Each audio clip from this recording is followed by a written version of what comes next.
Part 1. In Chapter 1, Jabari Onai lies near death in a Citadel City hospital, his body destroyed by dragonfire, unable to speak or move. Tao sits by his side, believing Jabari unconscious, and recounts their shared past.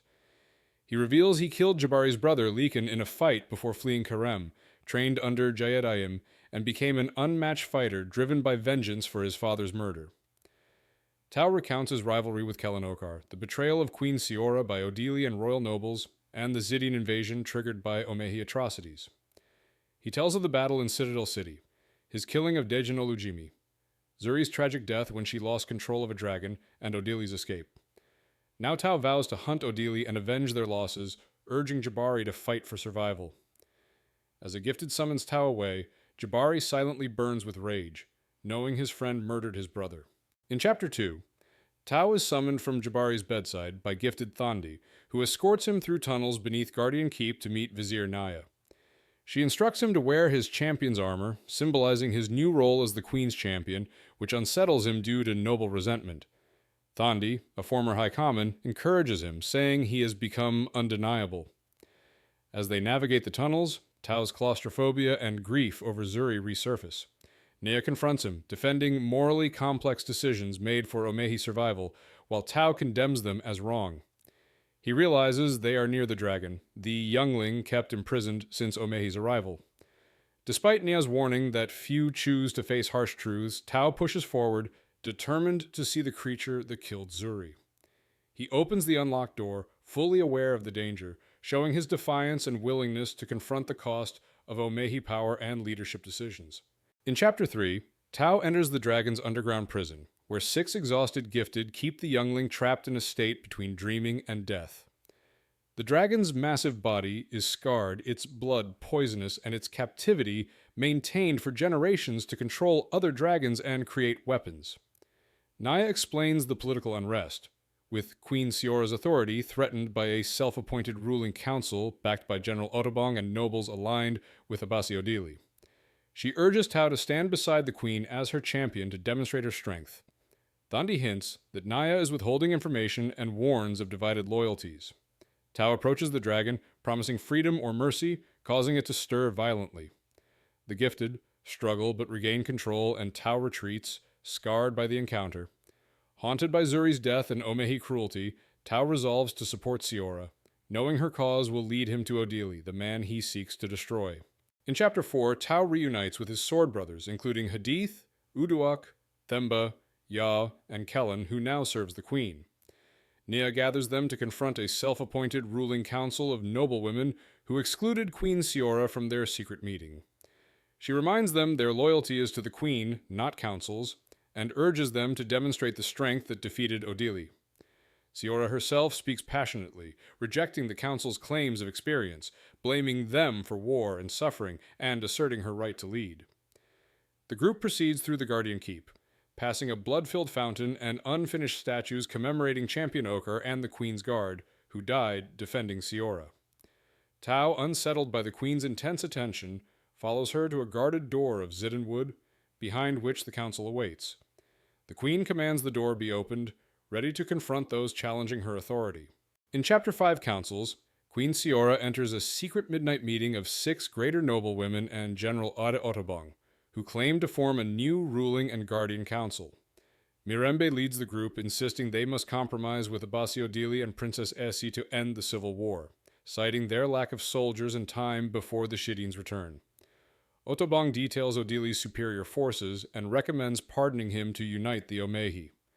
Siora rejects this, revealing she has agents inside Palm City who will open the gates, intending to reclaim her throne by force. The tension escalates as Naya challenges the council's authority and Tao prepares for violence, but Siora remains composed. Mirembe insists on forgiveness for survival, while Hadith, standing with Tao and the Queen, signals a desire to speak. The chapter sets the stage for a critical decision between negotiation and decisive action to retake Palm City and confront Odili. In Chapter 6, Leadership, tensions escalate as Hadith proposes ambushing Warlord Achak during the Zydian's withdrawal, arguing his death would cripple their forces. General Otobong mocks the plan, advocating instead for peace talks with Abasi Odili and Palm City. Mirembe and the ruling council support Otobong, pushing to pardon Odili and questioning Tao's role as champion, even suggesting Kellen replace him. Tao threatens Otobong, drawing blood, but Siora ends the meeting without resolution. The confrontation worsens when Mirembe orders Otobong to seize the queen, separating her from Naya and the Lessers. Otobong commands the Ndlovu to attack, and Kellen refuses to betray Tao and his brothers, standing with them. With the Queen's Guard's loyalty uncertain and heavily outnumbered, Tao and his companions prepare for a desperate fight as Otobong orders their capture. The chapter sets up an explosive battle and reveals deep divisions within the Omehi leadership, with Tao determined to protect Siora and claim justice against Odili. In Chapter 7 Odds, chaos erupts in the council chamber as Tao battles the Ndlovu, targeting General Otobong and Chairwoman Mirembe. Tao severs Otobong's arm, shocking the Ndlovu, but Mirembe uses her gift to seize control of Tao's body and nearly kills him. Retreating to Isihogo, Tao locks onto her soul, holding her at risk, but is overwhelmed until Queen Siora intervenes, unleashing devastating power that incapacitates Mirembe. The Queen's Guard, Gifted Thandi, Nea, and Tao's scale turn the tide, forcing the Ndlovu to surrender. Siora declares herself a Dragon Queen, orders Otobong and the traitors imprisoned, and asserts she will lead without compromise.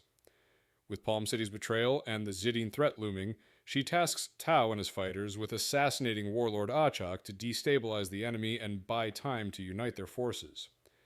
Despite his injuries and reluctance to leave her side, Tao accepts the mission, vowing to deliver justice and secure their survival. Part 2. In Chapter 1, Hafsa Ekene, Hafsa races to warn Queen Siora that General Otobong has escaped custody, killing his guards and physicians with poison-tipped weapons. An assassin targets the queen, but champion Tao Solaran shields her and kills the attacker, though he is struck by a poisoned dart coated in dragon's blood. Despite Hafsa's recommendation to amputate his leg, Tao refuses, demanding only shallow cuts to remove the poison. Hafsa complies, saving his life but warning he will live with unending pain.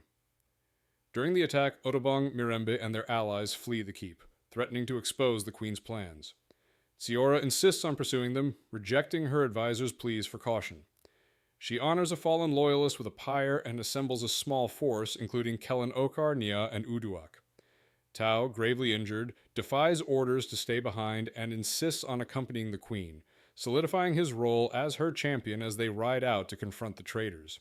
In Chapter 2, Rain's Tao endures searing pain from his poisoned leg while riding with Queen Siora, Nya, Uduak, and Kellen to pursue Otobong and Mirembe. The queen uses her gift to entreat the enemy's horse, slowing their escape at great personal cost. As darkness falls, Tao spots the traitors abandoning their fastest horse. The group plans to use it to close the distance quickly. Nia reveals that she will face Mirembe in Isihogo, acknowledging Mirembe's superior strength. Despite his injury, Tao insists on riding with Nia, believing only he can stop Otobong and Mirembe. Kellen, Uduak, and the queen follow behind as Nea and Tao mount the abandoned horse and charge ahead. As they close in, the traitors prepare an ambush on a nearby hill, hoping to kill their pursuers before reinforcements arrive. Tao readies his blades, determined to end the fight swiftly and protect Naya, knowing the duel between gifted will be deadly and short. In Chapter 3, Fallow, Tao, and Naya chase Mirembe, Otobong, and their guards into farmland worked by Silent Drudge. Tao is ambushed by two Ndlovu, and despite his injured leg, kills them with brutal efficiency. Nia duels Mirembe in Isihogo, but begins to falter as Mirembe gains the upper hand. Tao rallies the nearby Drudge for aid, and an elderly man strikes Mirembe, breaking her concentration and saving Nia. Tao kills the last Ndlovu, but Otobong fatally wounds the brave Drudge. Tao captures Otobong, and Uduak restrains him as Kellen helps secure both traitors. The Drudge refuse to name the man or allow him to be taken, choosing to honor him themselves. Exhausted and racked with guilt, Tao resolves to become stronger.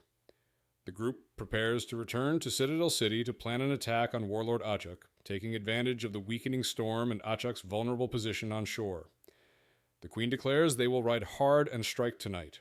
In Chapter 4, Hao, Mirembe, and Otobong are imprisoned, with Queen Siora promising their execution at dawn. Tao lingers behind in the stables, overcome with guilt over the deaths of those who had sacrificed themselves for him.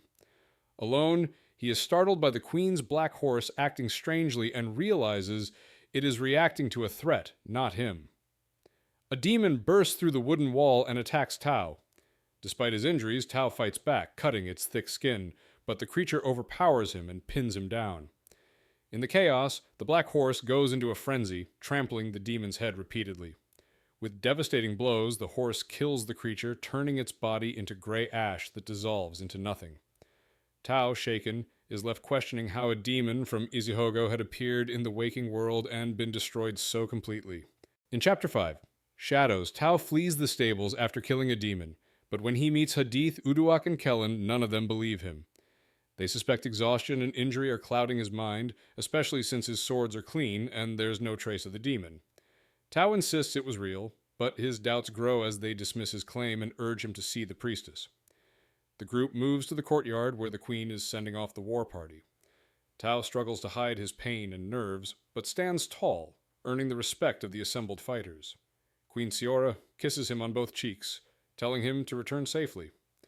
Tao refrains from telling her about the demon, fearing Hadith is right that it could harm her fragile rule. Instead, he vows publicly to kill Warlord Achak and return with the sun, rallying morale before their dangerous mission. Part 3. In Chapter 1, Equal, Tao limps up the fist with his war party, hiding his pain as they prepare to strike Warlord Achak. Hadith explains their plan. 3 prongs will search separate beaches, reinforcing others if needed. Kellen leads one group with gifted Thandi, Uduak leads another, and Tao commands the third with Hadith, Themba, and a gifted. Despite his injury, Tao insists on scouting ahead with Themba. During the march, he reflects on societal inequality, rejecting noble superiority and asserting that lessers are their equals. Themba grows uncharacteristically serious, revealing he misses their fallen comrade Chenidu.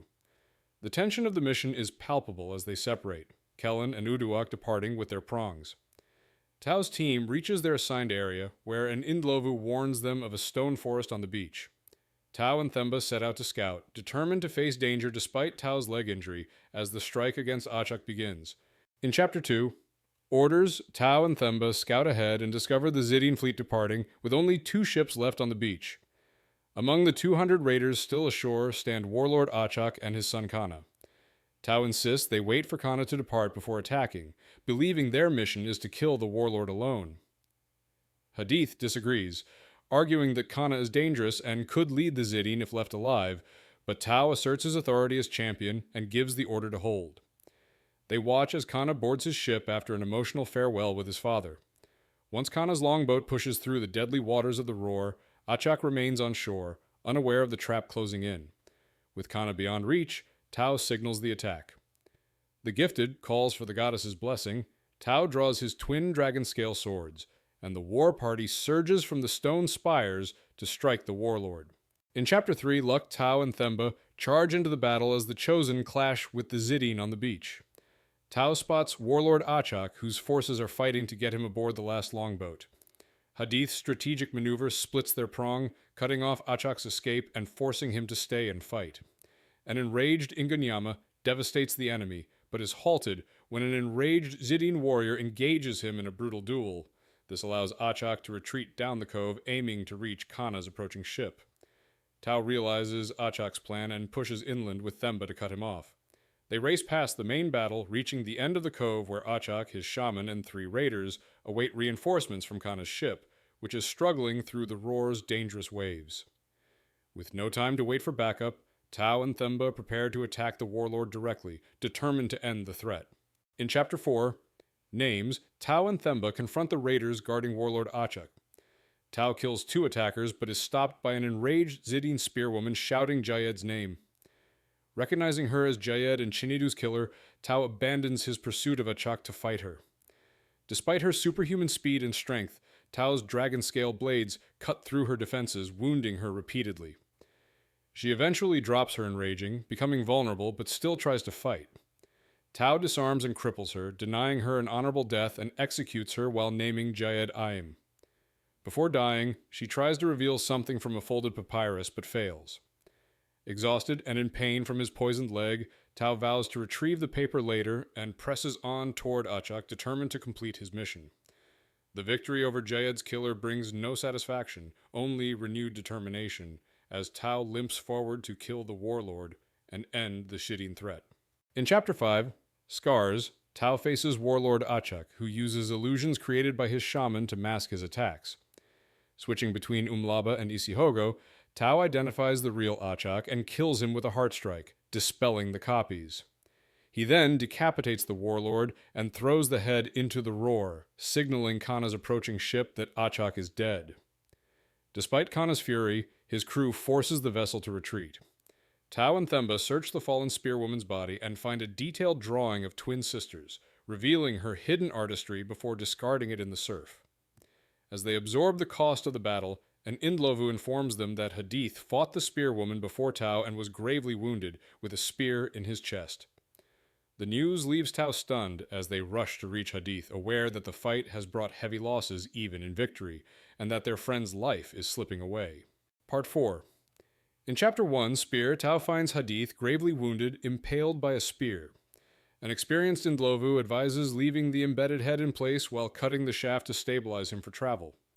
Tao provides Jayed's dragon-scale dagger to slice through the bone spear, working alongside Themba and others to hold Hadith still during the procedure. They successfully cut the shaft and prepare a makeshift stretcher from leather armor, cloth, and enemy weapons. Tao takes command, organizing care for the injured, assigning men to burn the dead and preparing the group to return quickly to Citadel City. The Gifted mourns the fallen Inganyama, but Tao orders Themba to bring her along. With Hadith barely conscious and breathing heavily, Tao's guilt over his friend's condition overwhelms him, yet Themba reassures him it's not his fault. Determined to save Hadith, Tao commands the survivors to march fast, praying that his sword brother can survive the dangerous journey home. In Chapter 2. There, Tao and his group race to bring a gravely wounded Hadith back to Citadel City. Hadith becomes unresponsive, and Tao orders a scout to fetch Priestess Hafsa. As they near the gates, they are met by Uduak, who runs ahead in desperation to see Hadith. Inside the city, Hafsa assesses Hadith's wound, confirming the spear pierced his lung but praising Tao's decision to leave it in place. She takes him into surgery, leaving Uduak devastated. Tao informs Queen Siora of the warlord Achak's death and confesses his guilt for sparing Kana, warning of Kana's rage. Siora and Nia believe Kana's return will fracture the Shitting Alliance. They all wait anxiously until Hafsa announces Hadith will survive, though his fighting days are over. Uduak is relieved and goes to see him. Siora then declares the need for a public execution of Otobong and Mirembe at dawn, to send a powerful message of loyalty and justice. In Chapter 3, hanged Tao stands beside Queen Siora and Vizier Nia in Citadel City's main circle as nobles and lessers gather to witness the execution of traitors Mirembe and Otobong. Siora reveals plans to retake Palm City and considers Tao as Grand General, but he nominates Hadith instead. Nia objects, but Siora later announces Hadith's promotion. Mirembe and Otobong are brought forth, accused of treachery, and sentenced to hang. Mirembe proclaims her loyalty to her people, claiming she sought to stop the war and is executed swiftly. Otobong's hanging fails, leaving him choking, prompting Tao to kill him mercifully with his sword. The queen falters but regains composure, publicly declaring justice for traitors and Hadith as Grand General. The announcement shocks the crowd and tensions rise, but Tao silences dissent with his presence and swords. He vows Hadith will lead them to victory, solidifying loyalty as unrest simmers, and the queen departs resolute. In Chapter 4, Rest, Tao follows Queen Siora and Vizier Nia through the Guardian Keep after the public executions. A queen's guard calls Tao's swift killing of Otobong an act of mercy, though Tao feels conflicted. Ahead, Siora and Naya argue over Tao's role, faith, and leadership decisions, revealing tensions between them. When Tao catches up, the queen questions him about the crowd, and he reassures her, claiming Palm City is as good as theirs. Siora orders Nia to place other commanders beneath Hadith, now recovering, and to prepare supplies for the siege. Nia urges her to rest, but Siora resists, expressing fear and distrust after recent betrayals. When she mentions her missing handmaidens, Tao offers to guard her door to ensure her safety. Siora accepts, overruling Naya's protests, and leads him toward her chambers. The scene highlights growing pressure, fatigue, and distrust as both Tao and Siora shoulder leadership burdens. In Chapter 5, Lox, Tao escorts Queen Siora to her heavily fortified chambers, noting the defensive hallway design. Siora reflects on Odili's coup, revealing how he orchestrated her vulnerability. At her chamber door, their conversation feels awkward as she reassures him about locking it, and Tao affirms the precaution. After she locks herself in, Tao stands guard, battling pain in his injured leg and intrusive thoughts about the poison spreading through his body. Suddenly, he sees a horrifying demon crouched near the corner, but when he spins around to strike, it vanishes. Siora, appearing unexpectedly in only a nightdress, finds him shaken with his swords drawn. Embarrassed and doubting himself, Tao admits he isn't himself, and Siora responds with empathy, acknowledging the strain of recent events. She confides that she can't sleep and invites Tao into her chamber, signaling a growing trust and deepening bond between them amidst danger and uncertainty. In Chapter 6, Grief, Tao enters Queen Siora's lavish, windowless chamber to guard her. Their conversation turns personal as Tao recalls his grief over Zuri's death, and Siora expresses regret for prying. She acknowledges his pain and invites him to sit, showing a rare vulnerability.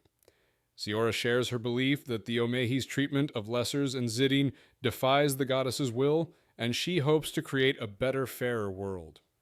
Tao, weighed down by loss, doubts such change is possible, but sees courage and passion in the young queen. He pledges to protect her through the coming siege of Palm, even if it costs him his life, and promises others like him would continue to defend her. Siora, intrigued by his conviction, presses him on how such a promise could be kept. Tao chooses to trust her vision and declares it can be done, signaling his loyalty and belief in her mission. Part 5. In Chapter 1 whole, Tao confides in Queen Siora about his brutal training in Izihogo, where he has died countless times to master combat and strategy, shaping him into a weapon. He admits his desire to kill Abasi Odili publicly, to expose injustice and reclaim dignity for lessers. Siora challenges him, saying his vengeance risks becoming evil itself and insists the goddess has chosen him for more than revenge. Tao suggests training others, but Siora fears creating powerful killers and makes him swear never to share the path. She reassures him, telling him he is enough, moving Tao to tears. After she falls asleep, Tao enters Izihogo, enduring 13 agonizing deaths to sharpen his skills despite exhaustion. He reflects on fear and determination, knowing warriors must fight regardless of pain or odds. His resolve strengthens, but he's pulled back to reality when the queen's door latch clicks and he leaps up, swords drawn, facing Vizier Naya.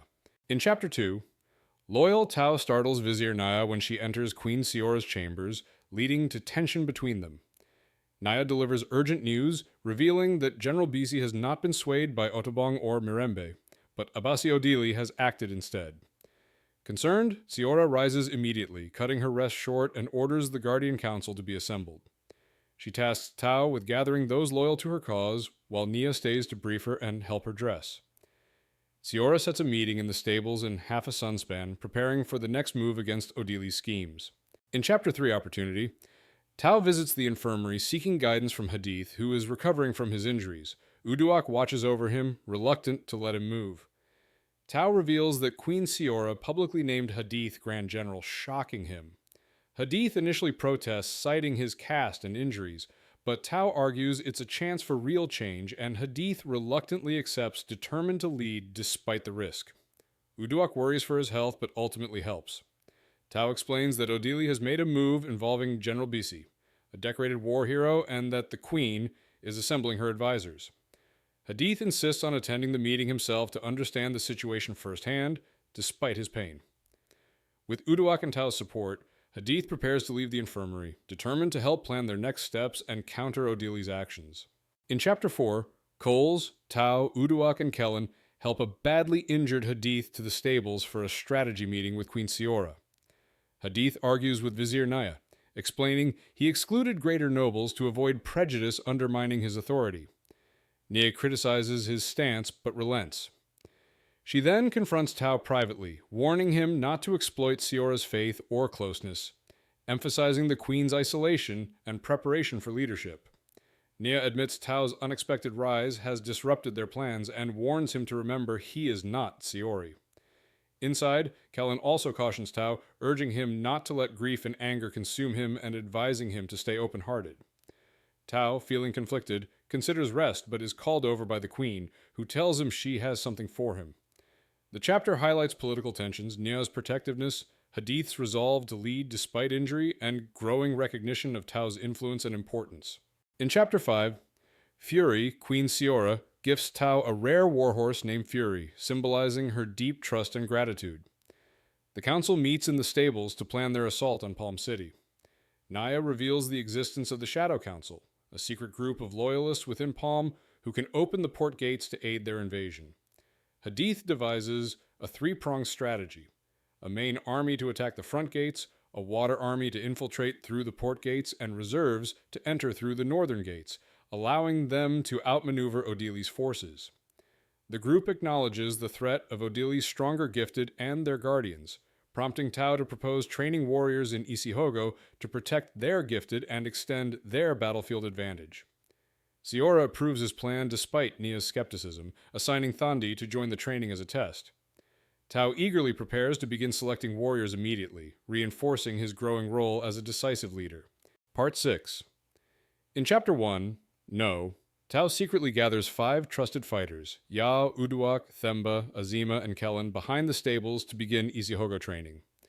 He teaches them how to enter and exit the underworld, warning that while demons can't harm their bodies if they don't draw power, the mental toll is severe. Tao selects only men he fully trusts, with Kellen as the sole noble.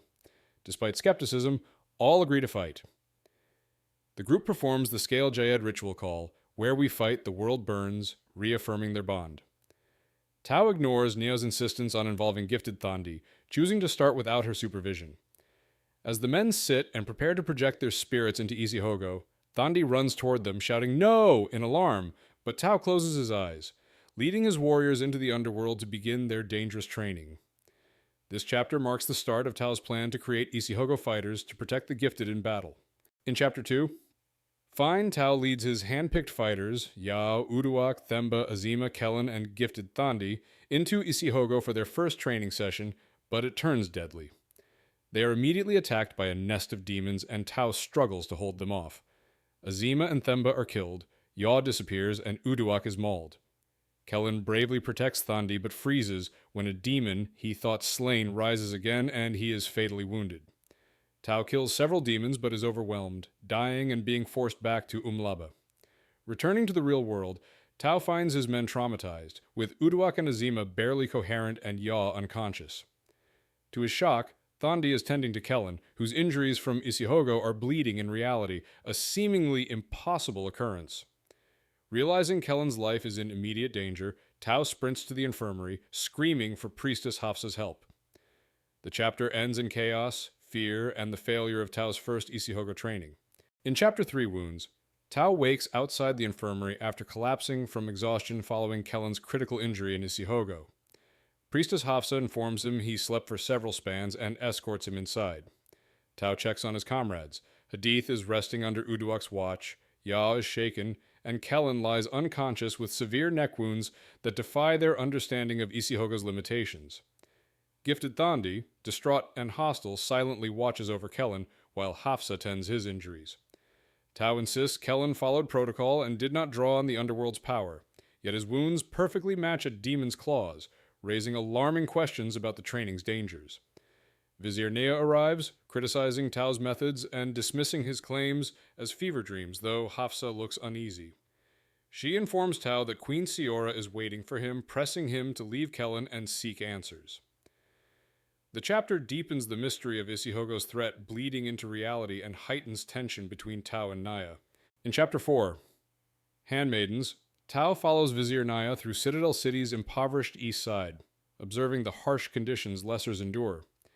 They encounter children, including a bold girl named Nali who challenges Tao and dreams of becoming gifted. Tao gives her his purse, impressed by her resilience. Nia leads him to the city's eastern gates where Queen Siora awaits with fury, Tao's new warhorse, and 2 recently arrived handmaidens, Osset and Ramia. Siora promises to answer Tao's questions and begin riding lessons. As the group prepares to mount their horses, Tao notices something alarming about the handmaidens' movements. His instincts prove correct when Osset reveals glowing red demon eyes. Both women brandish dragon-scale dirks, abandoning their disguise. Tao immediately draws his swords, positioning himself to defend Siora. The confrontation confirms a deadly infiltration, raising the stakes as assassins, demon-possessed or aligned, threaten the queen's life and reveal that their enemies are already inside their stronghold. In Chapter 5, Bloodlines, Tao confronts Osset and Ramya, suspecting them of being threats, but Queen Siora orders all weapons lowered.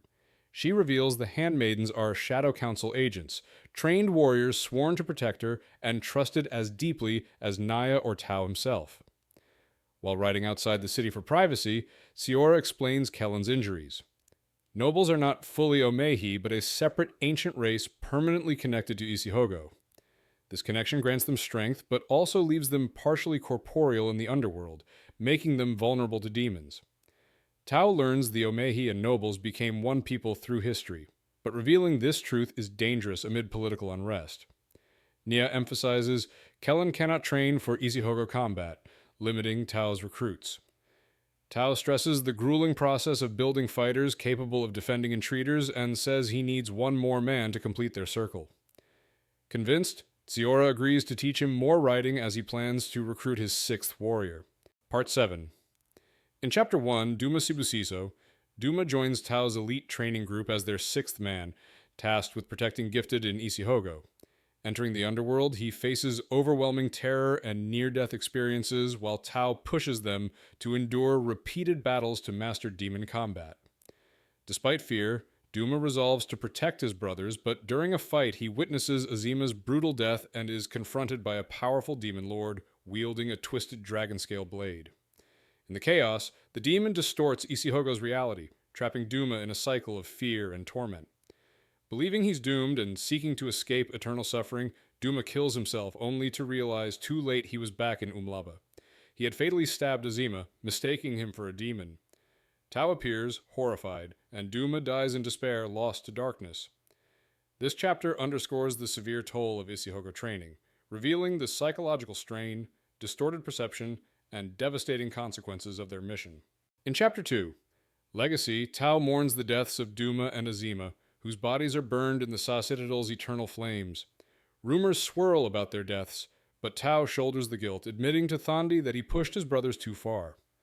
Thandi comforts him, sharing her own painful family history and devotion to Queen Siora's vision of reclaiming the Omehi legacy and returning to their ancestral land, Osante.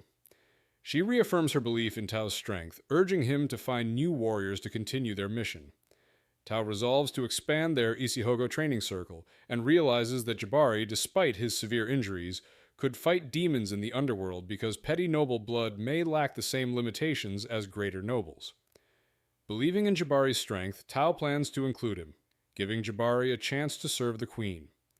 He arranges for Siora to witness their next training session, determined to prove they can succeed. In Chapter 3, Tao convinces Jabari to join their Isihogo training circle despite his devastating injuries, believing Jabari's petty noble blood allows him to fight demons without physical harm in Umlaba. During their first trips into the underworld, Jabari experiences freedom from pain for the first time since his injuries, but Tao warns him the demons are always drawn to glowing souls. Jabari quickly shows determination, eager to train further. Later, the other sword brothers, Uduak, Themba, and Ya, arrive, and Tao reflects on the growing trust and camaraderie in their group. A conversation reveals Hadith and Uduak's close relationship, adding depth to their bond. Gifted Thandi joins them, reporting that Queen Siora won't attend the session, focusing instead on securing more troops to reclaim Palm City.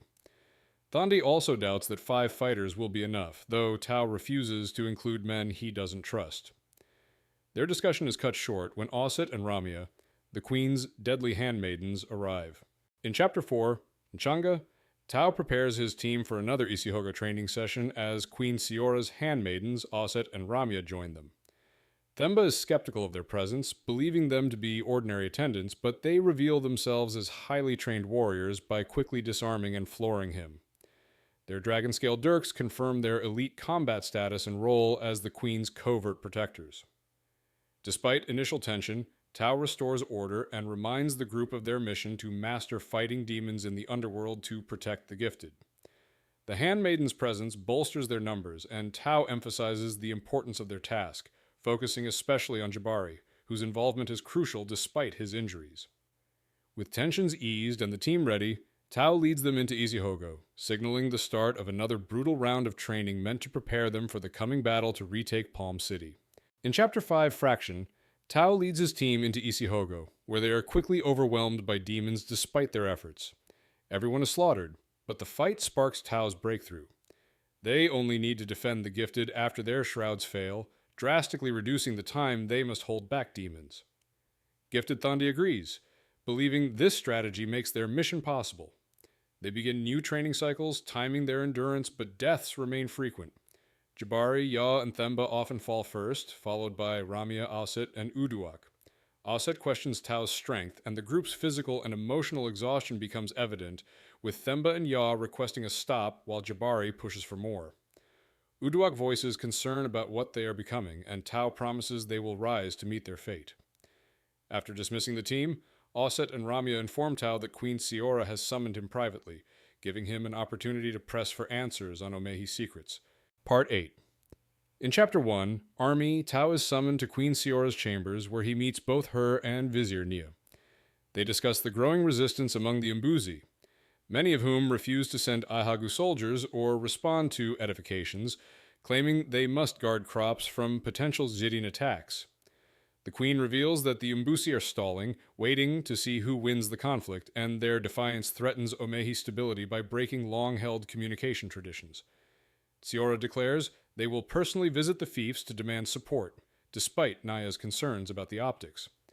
Tao agrees to accompany her, but worries this will halt his critical Isihogo training.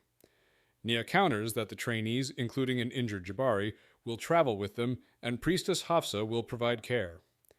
Siora emphasizes the urgency of rallying their army to retake Palm City and promises Tao transparency about their true history, revealing a chilling truth. The cull is real.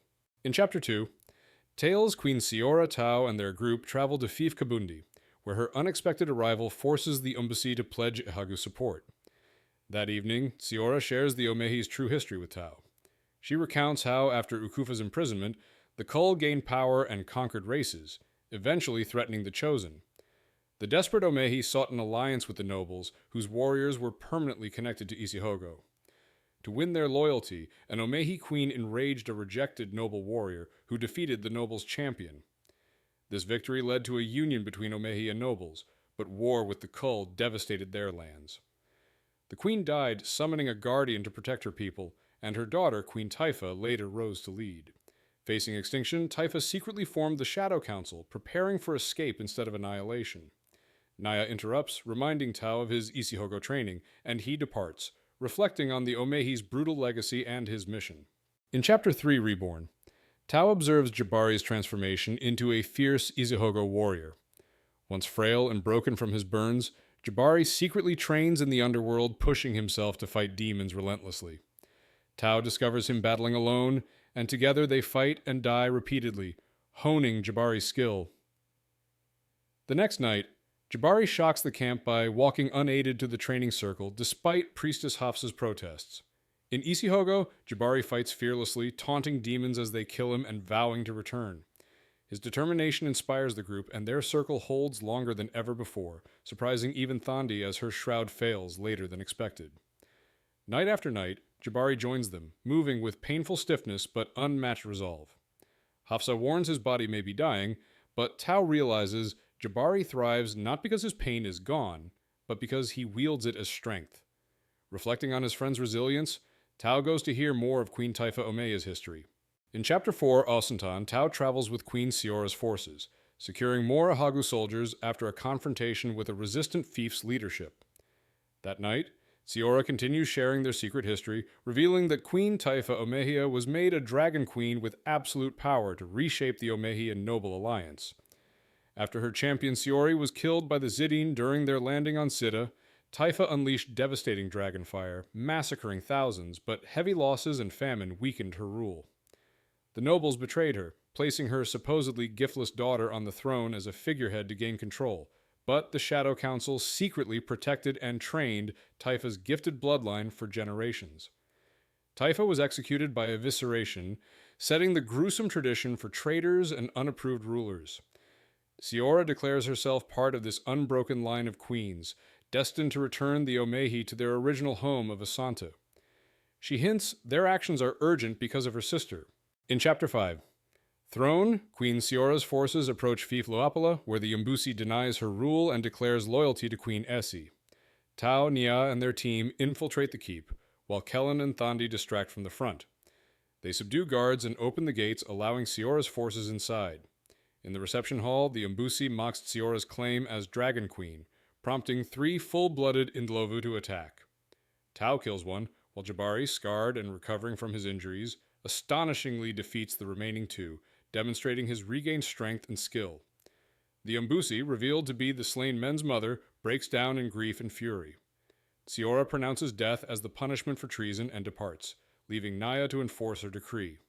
Naya orders the Umbusi tied to a chair and the keep burned, making her execution a warning to other nobles. Tao and his fighters refuse to assist, but Naya presses forward, cementing the queen's authority through fear. In Chapter 6, Giftless, Tao struggles with the morality of burning the Umbusi of Luapula alive, questioning whether their actions were justice or vengeance. That night, Queen Siora summons him to her tent, revealing deeply personal truths. She and her twin sister, Princess Essie, were both tested as children by the Shadow Council, who confirmed Essie was giftless, a sign that the goddess's gifts could one day vanish even within the royal bloodline. Siora explains her vision. The Omehi must unite with the Zidane to stop the call from unleashing Okufa, believing their destiny is to reclaim Asante or face humanity's destruction. Tao privately doubts her perspective, feeling disconnected as a lesser among the powerful, but he focuses on the immediate priority, retaking Palm City and defeating Odili. Despite the night's heavy atmosphere, Siora insists on entering Isihogo to witness Tao's fighters in action, solidifying her resolve and setting the stage for their next battle. In Chapter 7, Tribute, Tao leads his fighters, Thandi, Nia, and Queen Siora into Isihogo for a crucial test of their abilities. Despite facing overwhelming waves of demons, the team holds their defensive circle long enough to prove they can protect the gifted during battle, solidifying hope for victory in Palm City. Tao fights fiercely, surviving until only he and the queen remain, and their success confirms Nia's belief that the plan will work. Returning to Umlaba, the exhausted group celebrates their achievement. The queen honors them with dragon-scale guardian swords, presenting custom blades to Themba, Ya, Uduak, and Jabari, symbolizing their strength and resilience. Jabari, once broken and burned, kneels before Siora, formally joining Tao's elite unit. Inspired, Tao names their group the Ayim in memory of Umkondisi Jayadayim, their fallen mentor. The moment solidifies their bond, and Siora's emotional blessing affirms their role as her champions in the upcoming war. Part 9. In Chapter 1, Kerem Tao returns to Citadel City with Queen Siora after rallying troops from the fiefs. The city celebrates her arrival, though tension lingers over the execution of Luapula's Umbusi and the burning of her keep. Siora's leadership and Hadith's organization have swelled their forces to 4.5 dragons' strength, with scales of Ihagu, Ihasha, and Indlovu prepared for the coming siege on Palm City. Hadith navigates political challenges, especially with the Indlovu, proposing Kellen act as their figurehead to ease tensions. Naya briefly departs to see her daughter, and Tao reflects on his growing closeness to Siora amid their campaign. Their plans are interrupted when Thandi delivers a dire edification from Kagambi. A massive Zidane force is bypassing defenses and advancing on Kerem Tao's home village. Realizing Kana is targeting him personally, Tao braces for the possibility that his home and family are in immediate danger. In Chapter 2, Bound, Queen Siora decides to march to Kerem after learning Kana is leading a claw of Zidane raiders to attack the village, aiming to destroy Tao's home and rally support for himself. Hadith argues Kana's attack is a strategic move to reignite the Zidane alliance, making it vital to stop him. He proposes striking Kana's ships near Kagambi to cut off his escape, forcing him to fight through the mountains where they can trap him with reinforcements from the southern fortress. Naya warns that relying on the fortress's Inkokeli is risky, fearing he may refuse aid like General Bisi, which could lead to greater losses if Kana escapes. Despite her concerns, Siora orders preparations for battle and sends an edification to the southern fortress, declaring she will personally ride to Kerem. The decision secures her commitment to defend Tao's home and confront Kana directly, escalating the conflict's stakes.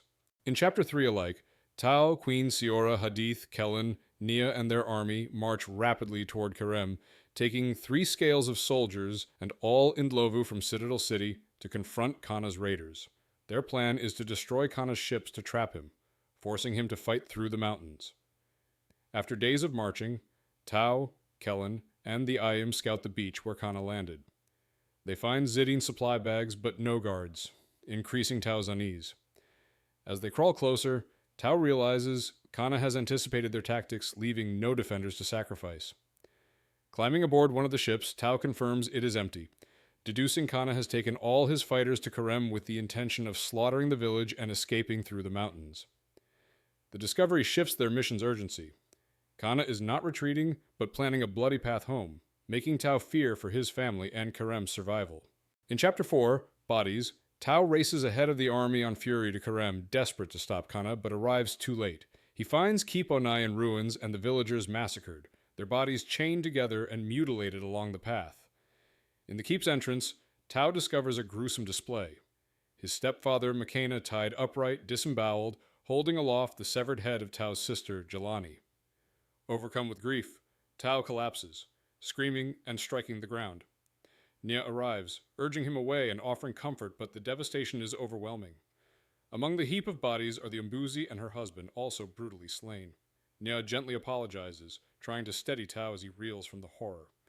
Just as despair threatens to consume him, a faint voice calls his name, and Tao recognizes his mother's voice, realizing she may still be alive amid the carnage.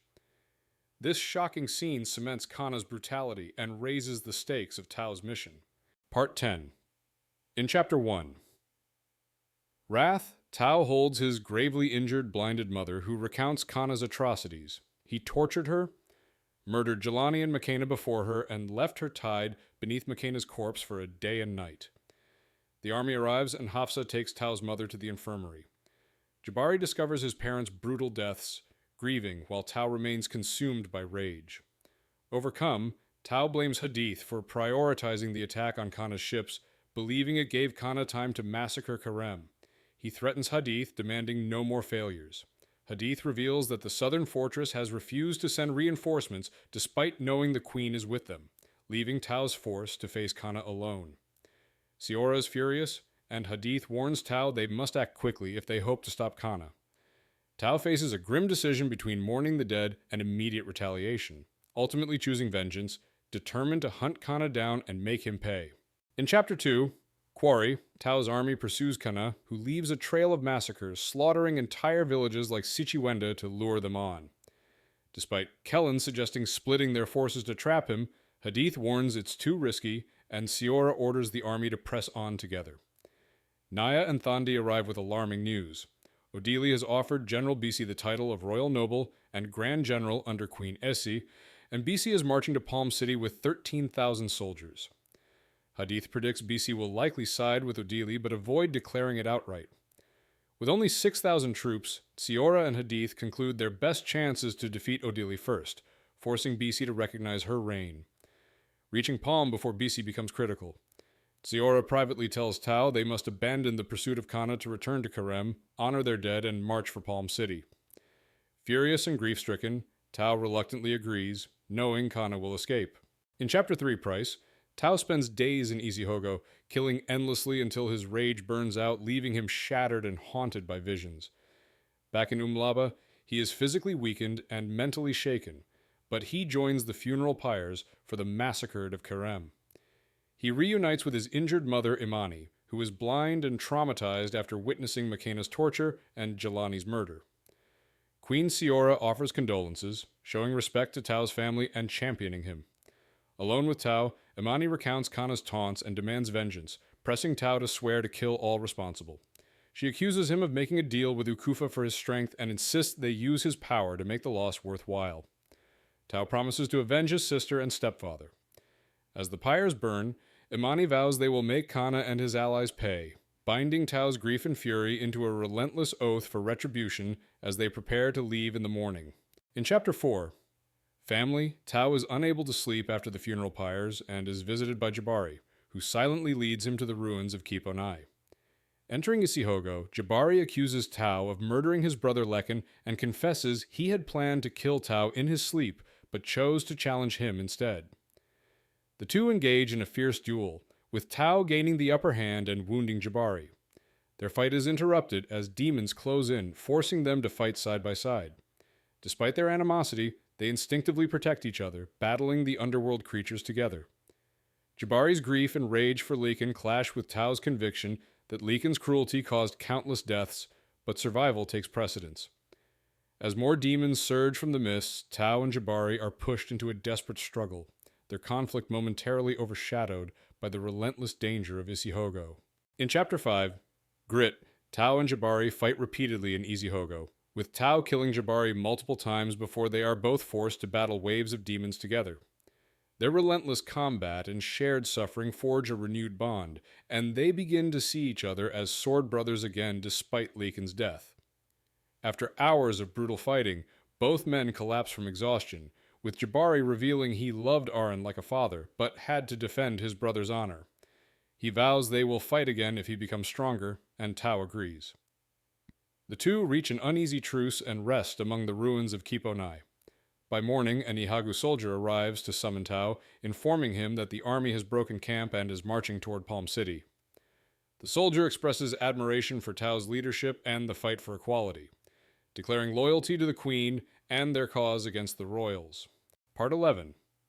In Chapter 1, Intruder, Tao, and Jabari rejoin the army during a halt, drawing stares due to Jabari's severe dragonburn scars. Naya confronts Tao for disappearing overnight, taking him directly to Queen Siora's tent.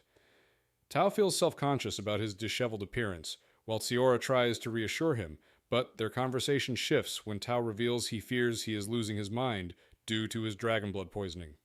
He confesses to seeing demons stalking him and those he cares for in Umlaba. As they speak, Tao spots a large, grotesque demon crouched behind the queen, unable to blink it away. When he points it out, Siora turns to look, and confirms she can see it too. This revelation changes everything, proving the threat isn't only in Tao's head and hinting at deeper connections between Isihogo and their world as the demon openly manifests in Siora's tent. Part 11. In Chapter 2, Leashed, a demon, attacks Queen Siora in her tent, and Tao intervenes, shielding her and engaging the creature. Despite being slashed deeply in the side, he fights desperately, keeping the demon's focus on him. Siora's handmaidens, Osset and Ramia, arrive and join the defense, forming a protective triangle around the queen. As the demon lunges again, Siora uses her gift to entreat it, freezing it mid-attack. Seizing the opportunity, Tao decapitates the demon with a powerful strike, its body turning to ash and vanishing. The queen confirms she subdued the creature with her power, while Tao, bleeding heavily and dizzy from blood loss, struggles to remain conscious. Assured that no other demons are present, he thanks Siora for saving him before collapsing. The encounter proves that demons can physically manifest in Umlaba and reveals Siora's ability to directly restrain them, escalating the threat they face. In Chapter 3, Authority, Tao wakes in the infirmary after his near-fatal demon attack, stitched up and weak from blood loss. His mother, Imani, insists he must leave immediately to rejoin Queen Siora and the army marching to Palm City, despite Priestess Hafsa's protests that he needs rest. Imani asserts her authority as champion mother, forcing Hafsa to comply, while subtly pressing her to acknowledge Tao's extraordinary strength, implying he is no ordinary lesser.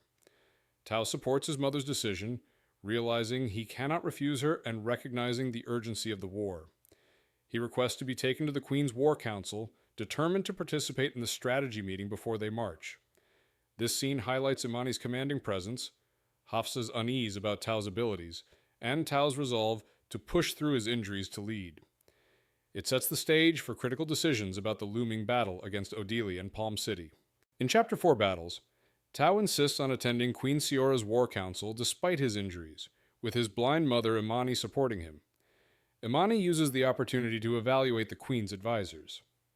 In the tent, Tao meets Inkokeli Wanjala, commander of the Ihashe and Ihagu. The council discusses concerns over Palm's missing Shadow Council edifiers, but Hadith pushes to proceed with their planned attack. Nia raises fears that Tao's and the Ayim's underworld training might be weakening the barriers between realms, citing the demon attack and a soldier's mysterious death. She urges halting training and restricting Tao's access to the Queen. Despite her warnings, Siora refuses to distance herself from Tao but agrees to stop all Isihogo training until the assault on Palm. The meeting ends with Hadith ordering the march on Palm City, setting the stage for a decisive battle against Odili's forces. This chapter highlights political tensions, growing supernatural threats, and preparations for war. Part 12. In Chapter 1, Palm Queen Siora's army camps west of Palm City, preparing to retake the capital from Odili.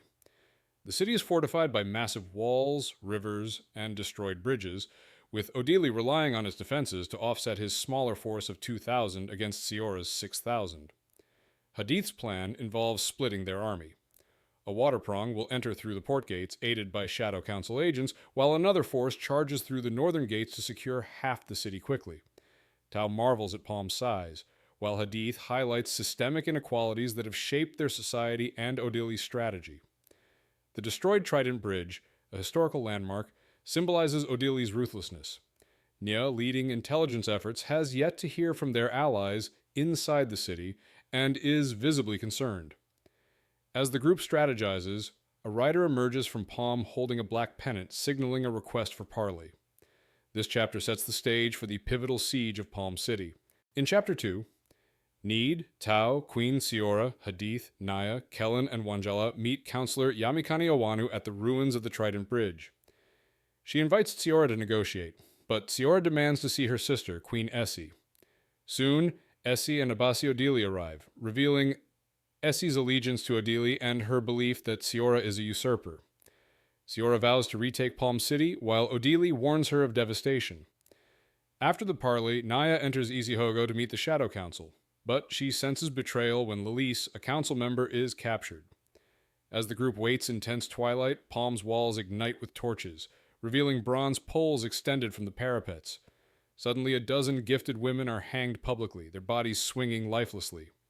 Siora screams in anguish, and Tau rushes to comfort her as the horrific display confirms Odili's ruthlessness. The chapter heightens the stakes, showing Odili's psychological warfare and Essie's manipulation under his control. In Chapter 3, Burn, Nia returns from Isihogo with grim news. Fewer Shadow Council members existed in Palm than the number of gifted Odili executed, meaning Odili may have captured or compromised them and knows the army's plans. Siora, devastated but resolute, orders the recall of all forces and declares they will attack Palm City before dawn. She places the burden on Tau and the Aim to hold off Odili's forces long enough for their entreaters to bring down the city walls. Hadith protests the risk, but Naya supports Siora's decision. As Wanjala leaves to carry orders, the camp is rocked by massive explosions. Dragons are unleashed. Firebombs rain across the battlefield, killing Wanjala instantly and igniting chaos.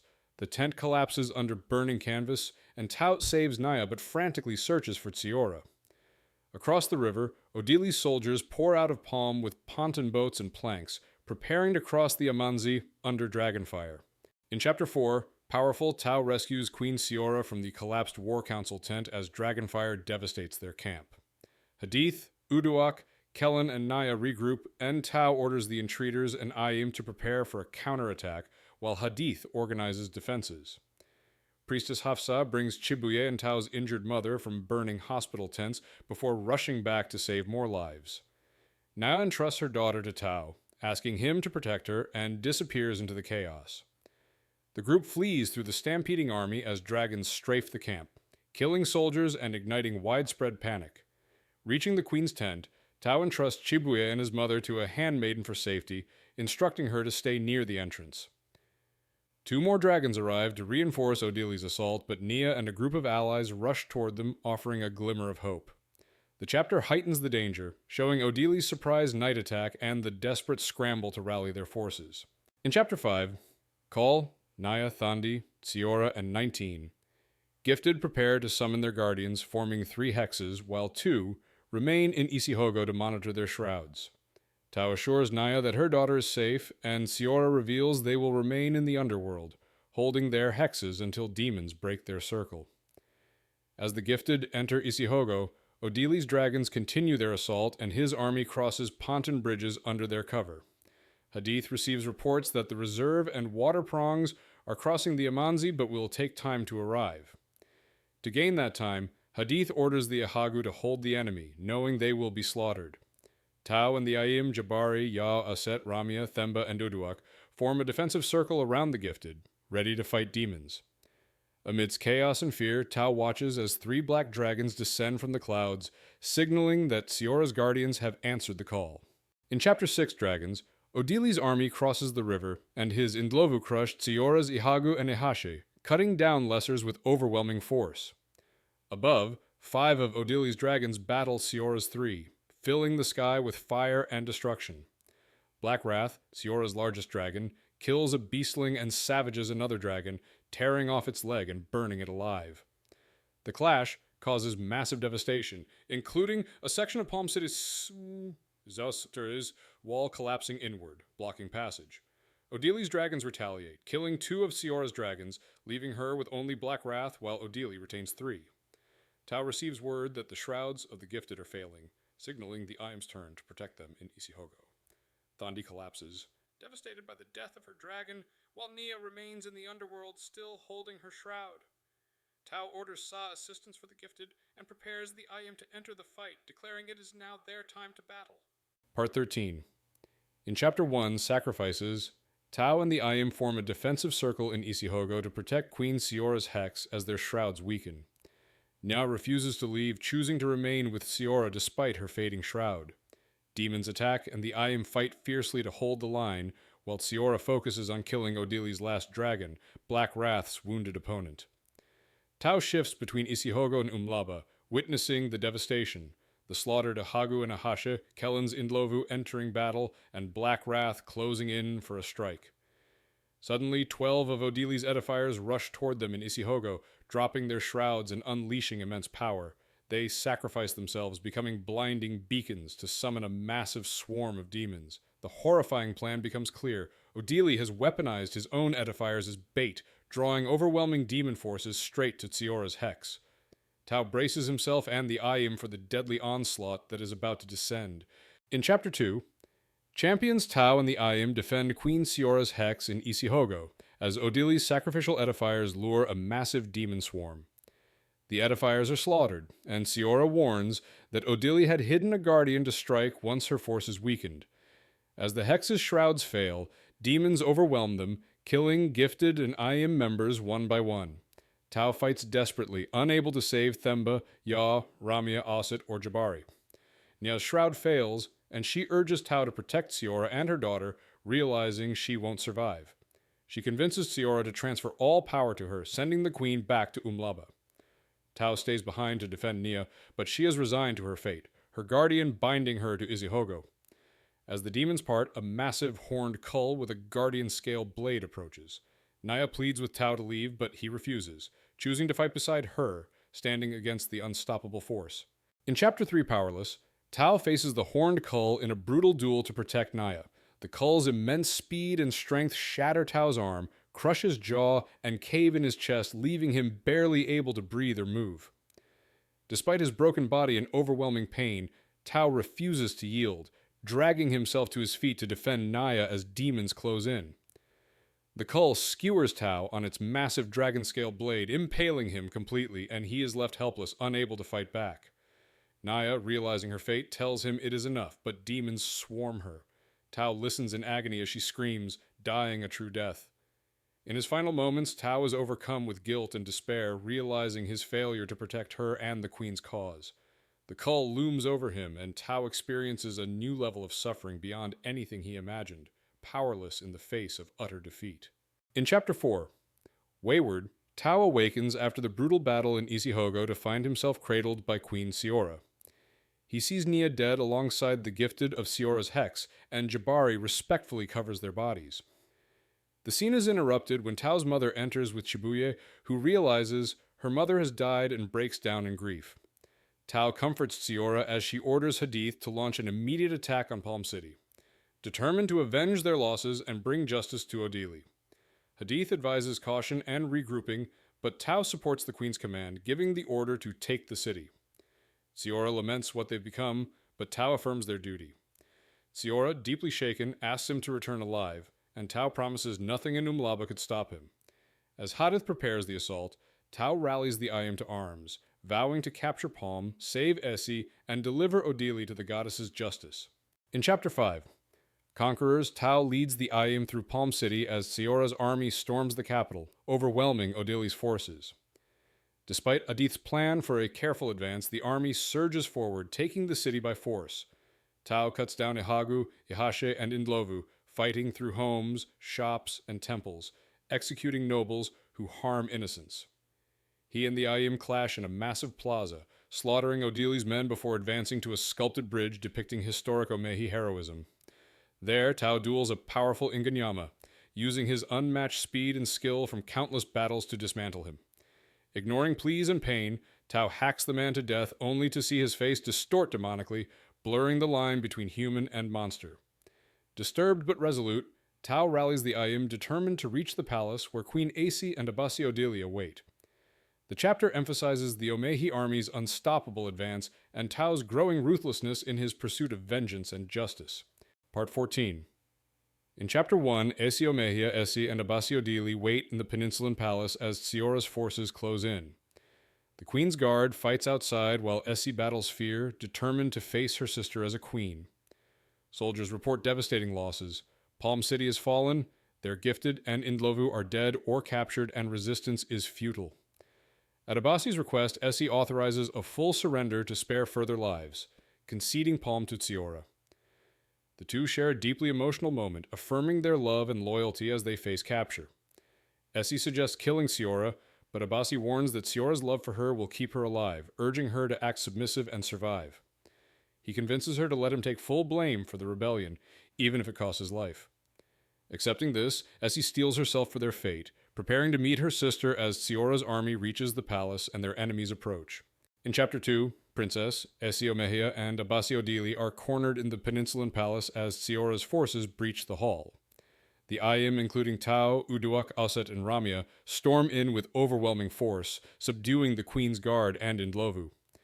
Esi is terrified by Tao's scarred appearance and murderous rage.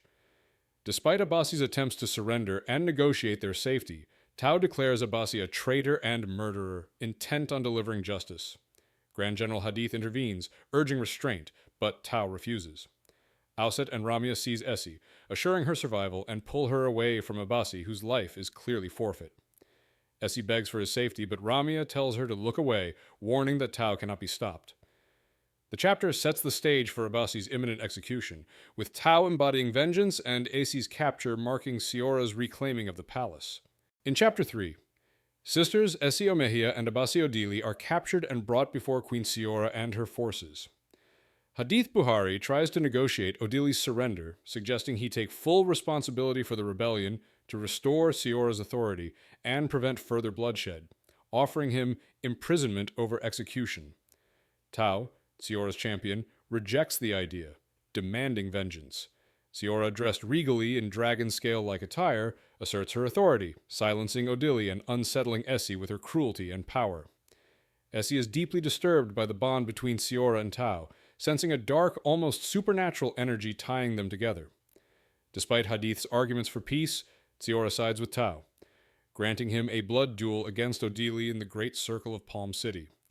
The chapter reveals the collapse of diplomacy, Esi's growing fear of her sister, and the Queen's full embrace of Tao's vengeance, setting the stage for a brutal, symbolic confrontation to solidify Tsiora's reign.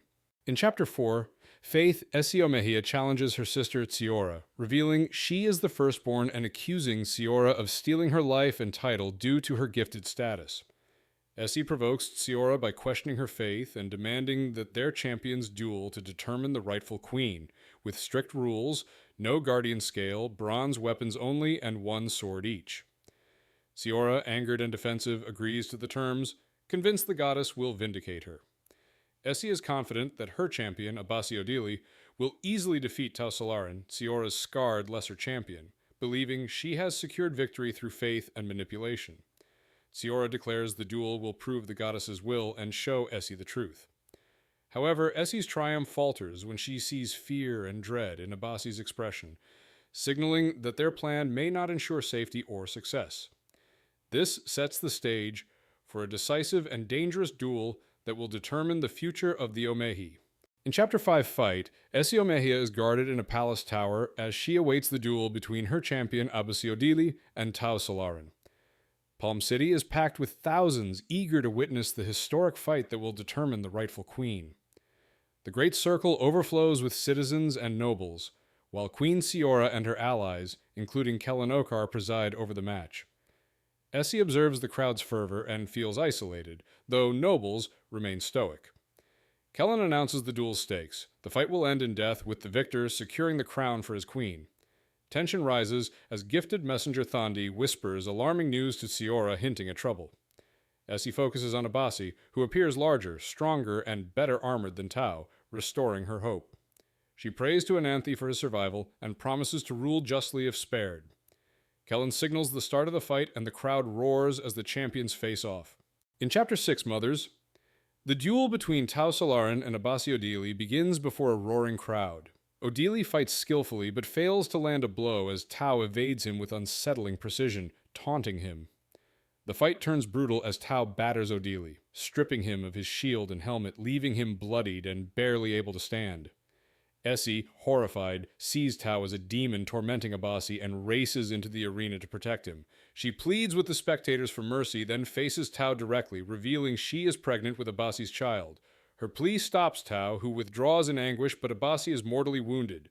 Dying, he hands Essie a dagger, and she tearfully ends his suffering. Devastated, she kneels over his body, realizing the war is far from over. Determined to protect her unborn child, Essie draws divine power from Isihogo, glowing like a sun as she prepares to face the demons herself. Part 15. In Chapter 1, Reward, Tau kills Abasi Odili but feels no relief, haunted by his actions. Seeking solace from Siora, he hears Essie scream and rushes to Isihogo, where he finds her glowing with stolen power as demons tear her apart. Tau fights desperately but is struck back to Umlaba, watching Siora expel Essie's attackers. Mortally wounded and corrupted, Essie dies in Tau's arms, naming her unborn daughter. Siora, Kellen, Hadith, and the others arrive, grief-stricken. Tau orders Odili's body prepared for burning with other fallen warriors. Though tempted by vengeance against the nobility, Tau feels weary of death's toll. Holding Siora's blood-stained hand, he promises to protect her and Shibuya. Siora reveals Kana's army is advancing after defeating their forces on the march. Despite exhaustion and loss, Tau vows to stand with her, determined to defend Palm City. The chapter ends with grief overshadowed by the looming threat of Kana's invasion. In Chapter 2, Pyres, Tau attends the funeral rites after Palm City's battle, standing near Tsiora and Shibuya as mass pyres burn for the dead, including Naya and Esi. Sa priests lead the ceremony, and Tsiora maintains her composure as she lights the pyre for her sister and vizier. The mourning is heavy, but urgent matters arise. Hadith warns that their fractured army is unstable, with Odili's forces needing integration, imprisoned officers, and soldiers close to revolt. Kellen proposes moving the army to a defensible valley northeast of Palm City, bordered by mountains and ridges, to avoid being trapped in the city when Kana's forces arrive. Tau challenges the rushed timeline, arguing Tsiora should be allowed to mourn, but Thandi insists there's no time. Tsiora agrees and orders the army to march at first light. The chapter ends with grief giving way to urgency as preparations begin for the coming battle against Kana. In Chapter 3 Measures, Tau accompanies Tsiora as she puts Shibuya to sleep, ensuring her safety before joining a strategy meeting. Around the table are Hadith, Kellen, Thandi, Uduak, Auset, Ramya, and Hafsa. Hadith proposes giving Kellen command of all Indlovu, which Tsiora approves. He outlines a plan to unite their forces with General Bises and face Kana's army in a valley north of the Central Mountains, avoiding Palm City's breached defenses and the risk of siege. Kana is believed to have additional forces that may attack by sea, but splitting their army is dismissed as too risky. Tsiora decides on one united stand. One army, one push, one fight. She appoints Thandi Tariro as Kaid, leader of the Gifted, strengthening their command structure. The chapter closes with Tsiora expressing faith in the goddess and her allies, while Tau prepares to reveal the truth about the horned demon that led the Isihogo assault and killed Naya. In Chapter 4, Thieves Tau joins Tsiora on a balcony overlooking Palm City, where they share a private conversation about grief, faith, and their growing bond. Tsiora breaks down over Essie's death, and Tau comforts her, vowing to fight for her as long as she'll have him. They fall asleep together, waking at dawn, their closeness signaling both solace and danger. Tau then warns Tsiora of a powerful horned demon he encountered in Isihogo, a creature stronger and more intelligent than any other, wielding a twisted guardian sword and seemingly controlling other demons. Tsiora is shaken by the revelation, but they find comfort in each other before parting. The next morning, Caid Thandi Tariro encounters Tao leaving Siora's chambers, subtly acknowledging their closeness. Thandi informs Tao that there is no time left for rest. Siora appears, composed, and confirms that their forces will march for the valley to confront Kana's advancing army. Part 16.